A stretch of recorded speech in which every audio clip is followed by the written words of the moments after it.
Hello and welcome to the Herts and Essex Sixth Form Virtual Induction for the Politics Department.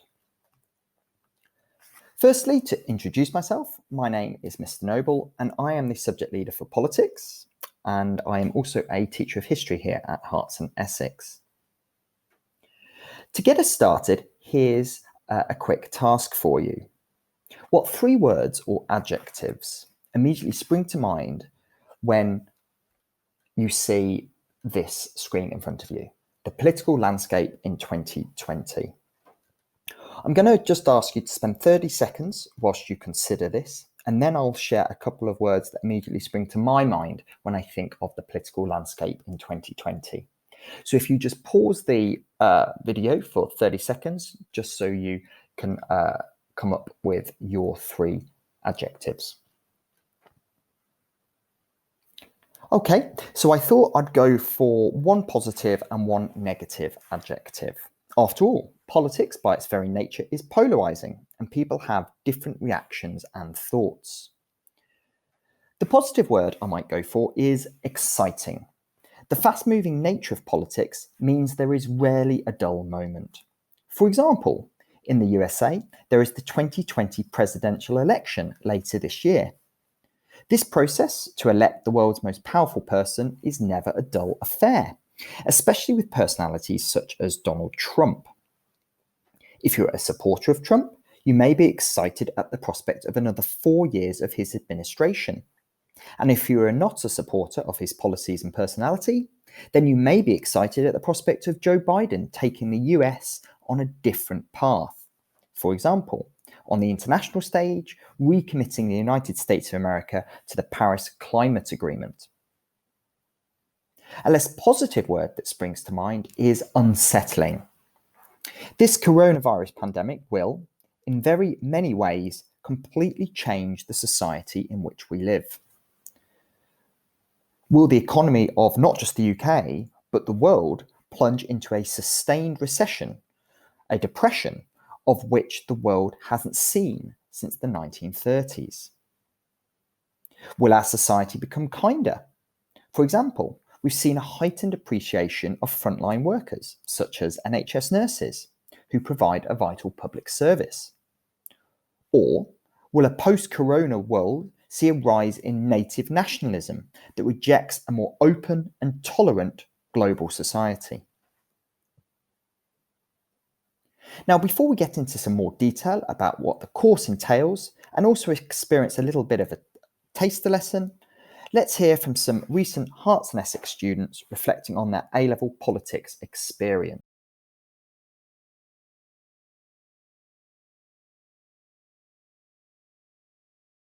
Hello, my name is Nuria and I study politics at Herts and Essex. This September I will hopefully be going to King's College London to study law.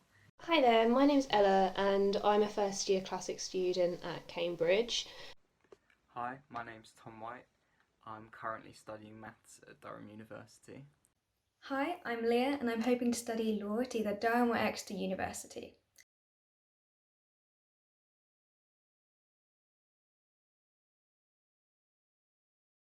I chose to study politics at Herts and Essex because I've always been interested in the wider world and I wanted to have a greater understanding of political systems and governance so that I could better navigate the world in the future.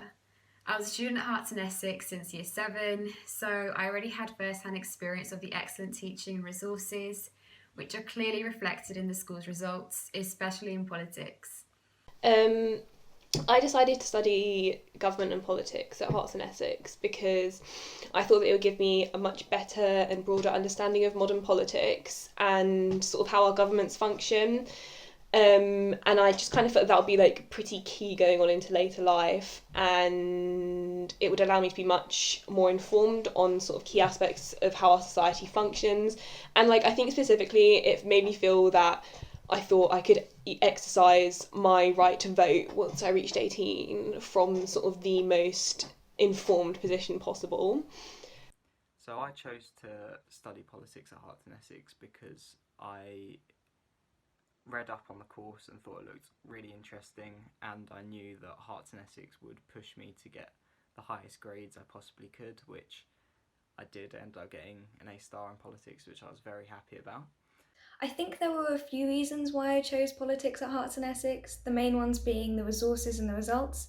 I think you'd be hard pressed to find any other school which offers you the same quality and amount of resources that Herts and Essex do, but also the results. Statistically, we do very well at Herts and Essex, and I think that's really a testament to the quality of teaching and resources that you get given.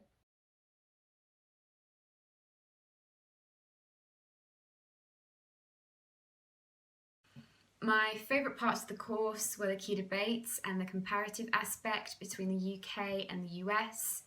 I particularly enjoyed looking at the protection of rights, which spans over several topics that we study, such as the Constitution, the judiciary, and pressure groups. I also really liked the ideologies unit, learning about the origins and evolution of liberalism, conservatism, socialism, and nationalism, and looking at their place in society today.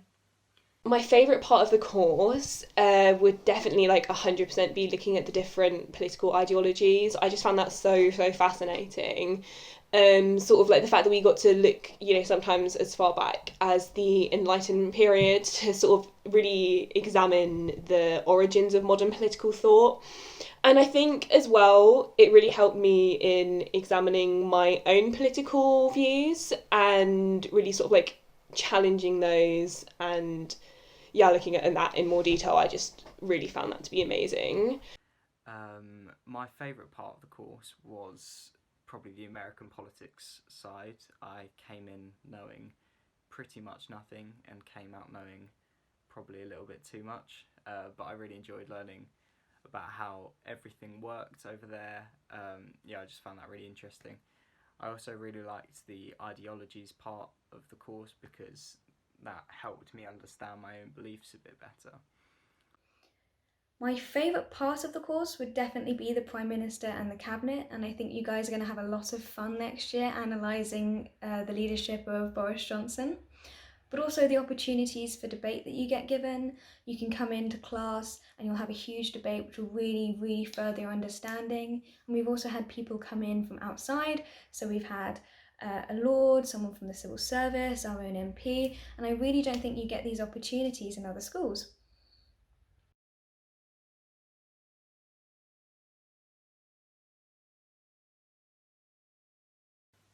Studying politics has helped me in a number of ways. I was able to apply knowledge and skills I had gained in politics to my other subjects, history, Spanish, and GPR.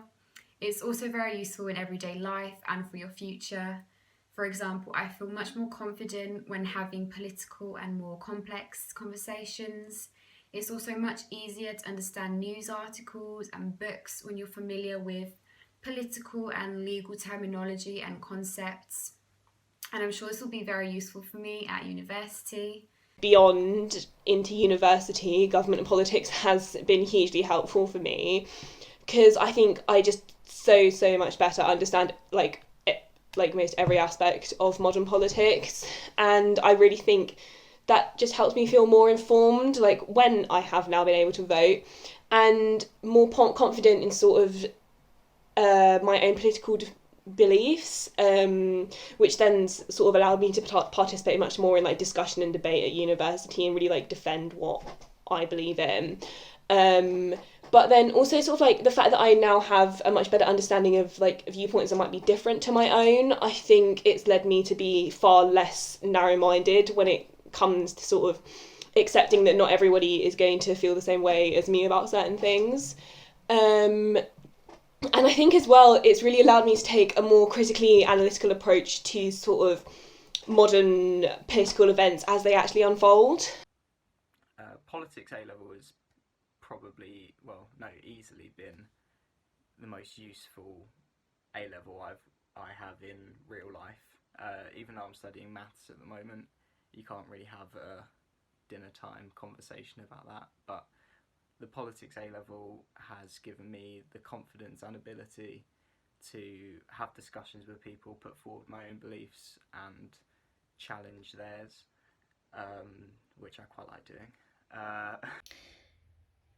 Things I've learnt from politics would definitely be awareness. you were encouraged to keep your finger on the pulse of things, so to speak. And I think that really, really helps and is a good habit to get into for when you're older. You also get to understand and express your own opinions, which I think can be really hard, especially when you've got strong ones. And you get to understand other people's opinions, because trust me, you will not all agree in your class.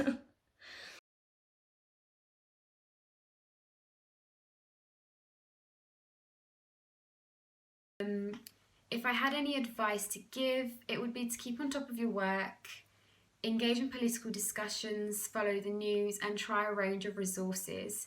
I found the school's subscriptions to the Politics Review magazine and the Pre-Chewed Politics websites very useful. To summarise, politics is incredibly fascinating, useful, and rewarding, and I definitely recommend studying it. Thank you, and best of luck in your A-levels in future.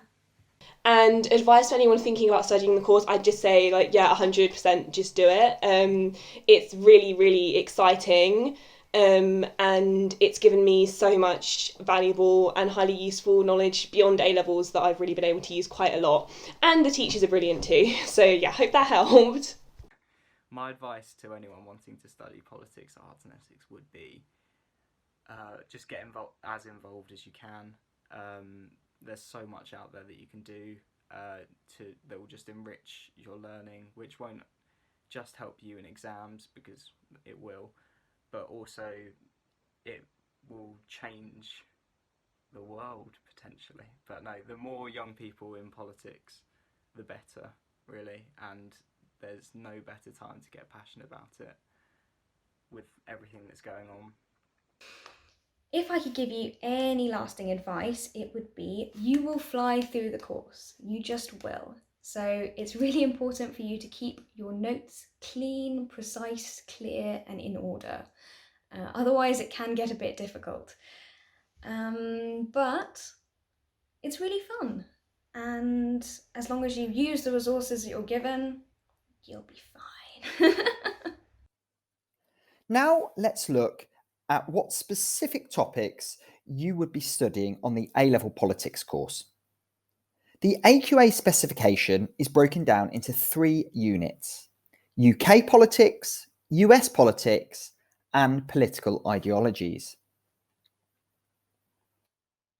The first unit you would study is UK politics, which, I'm sure you will agree, is a very logical place to start. In the governance part of the unit, shown in the top half of this slide, we explore how and where power is allocated in this country.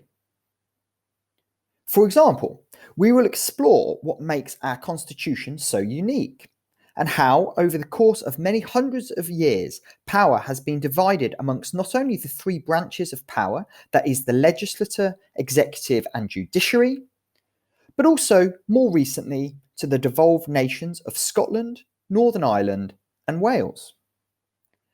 The second part of this unit is where we examine how the citizenry put into practice the democratic principles that have been hard fought and we are lucky enough to enjoy today.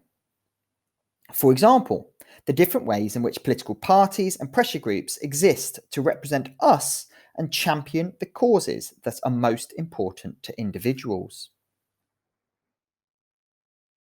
In the second half of Year 12, we transition onto US politics.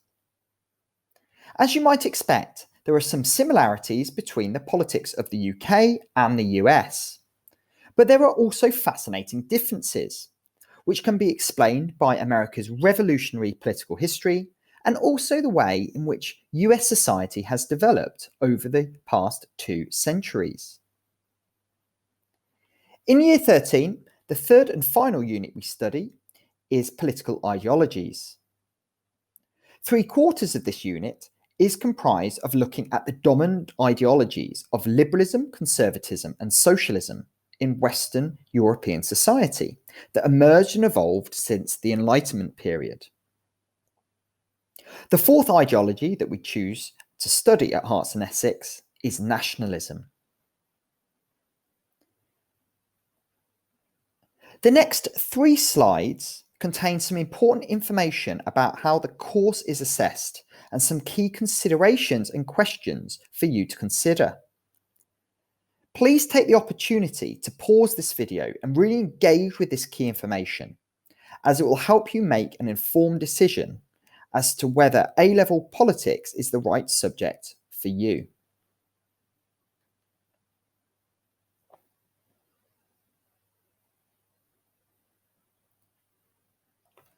This page is just to show a range of resources that a student of politics is expected to engage with during the course.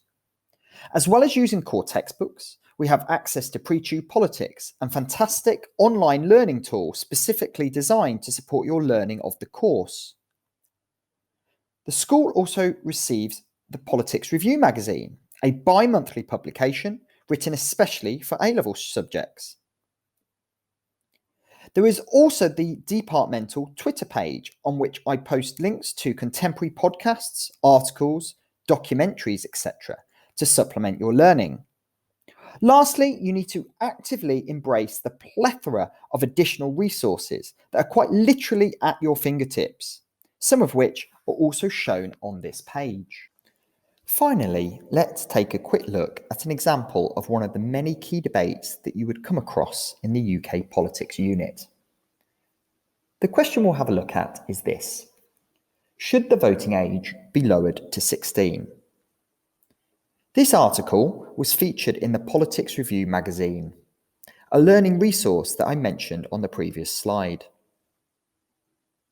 As you will see, it features a range of valid arguments from both sides of the debate. Appearing now on the screen are the tasks I would like you to complete.